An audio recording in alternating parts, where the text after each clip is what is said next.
All right, let's dive right into this incredible explainer on how a single, highly controversial novel managed to completely dismantle early 20th century puritanical censorship in America. The book we're talking about, James Joyce's absolute masterpiece, Ulysses. This is a wild story. It's got radical magazine editors, a meticulously planned legal heist, and ultimately, a profound shift in how the law actually views art. To really get a handle on this complex legal history, we're going to break it down into 5 chapters. The Most Dangerous Book, The Little Review Trial, Plotting a Test Case, The Woolsey Decision, and finally, A Legacy of Free Expression. Starting off with Chapter 1, The Most Dangerous Book, and the legal landscape that was practically choking American literature. Now, the legal saga surrounding Ulysses was a massive 14-year journey, and it actually started long before the book was even written. We really have to understand the incredibly rigid, strictly moral world this book was born into, long before a single word of it was printed on American soil. Just look at those first 2 dates, 1868 and 1873. These 2 legal milestones created an absolute chokehold on publishing, leading directly to the de facto ban of Ulysses in 1921 before it finally got vindicated in 1933 and 1934. So, what you need to know is that under the Hicklin test and the 1873 Comstock Act, a single sentence, literally one sentence, could get an entire book banned and its publishers thrown in jail. The law didn't look at a novel as a whole complete piece of art. It just hunted for isolated passages. And the standard wasn't even how a normal, average adult would read it. The test was whether that one isolated passage could corrupt the most susceptible, vulnerable minds into whose hands the book might fall. Mailing anything deemed lewd or lascivious under this standard was a literal federal crime. Moving to Chapter 2, The Little Review Trial, The Inciting Incident, and a Devastating Defeat. Here's how it all started. Back in 1920, 2 bohemian editors named Margaret Anderson and Jane Heap bravely decided to publish serialized chapters of Joyce's work in their magazine. Well, trouble hit hard when they printed the Nausicaa episode. This chapter featured a scene where the protagonist, Leopold Bloom, is observing a young girl on a beach, and it culminates in a masturbation scene.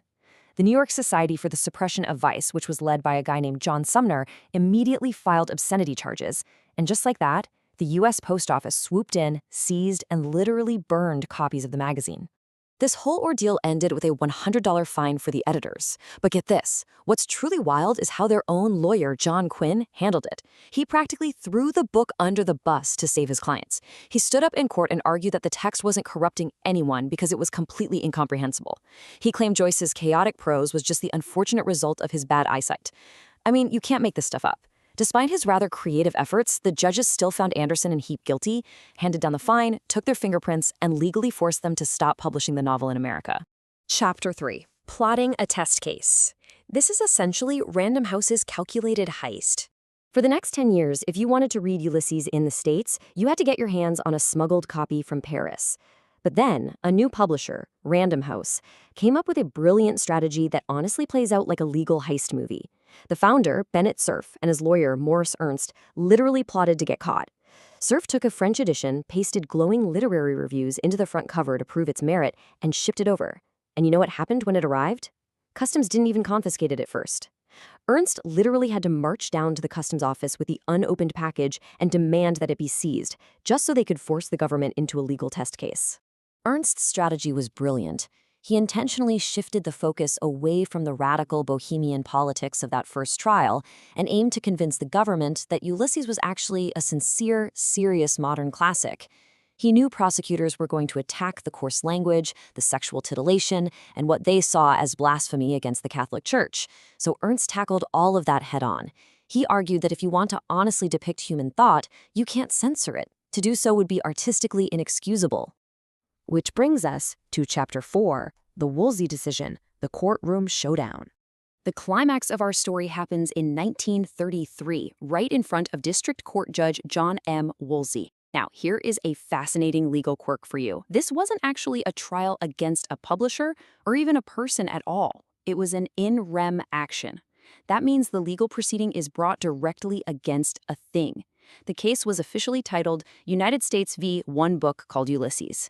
Because it was a trial against an object, the judge himself sat down and read the entire text over several months to make his decision.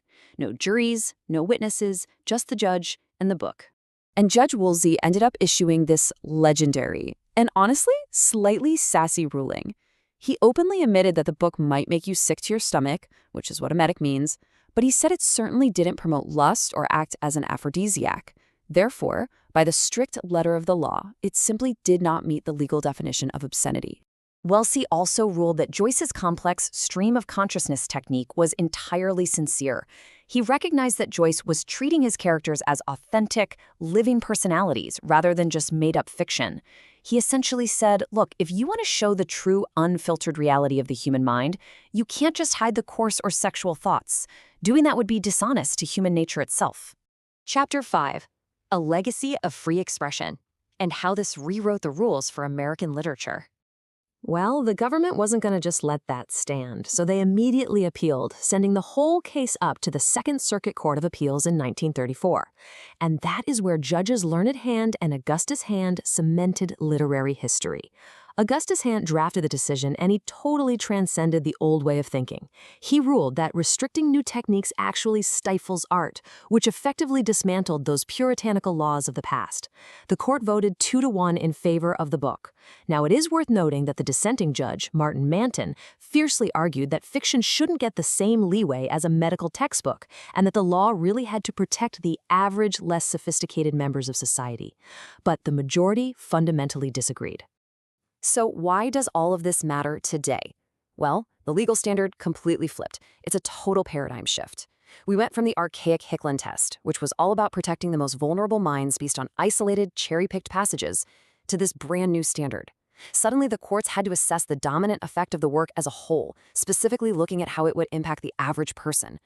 These 3 pillars, judging the work as a whole, considering the average person, and looking at contemporary community standards, became the absolute bedrock of modern U.S. Supreme Court case law on obscenity. Because of this one single case, this one crazy legal heist, artists were finally granted absolute freedom to portray the world in the human mind exactly as they found it. It really leaves us with a fascinating, almost mind-bending thought. How different would our cultural landscape look right now if this calculated legal heist had never happened? If a publisher hadn't literally demanded to be prosecuted, would the restrictive laws of the 19th century have choked out the incredible artistic explosions of the 20th century? Definitely keep that in mind the next time you pick up a book that challenges the status quo. Thanks for joining me on this explainer, and as always, keep questioning what you read.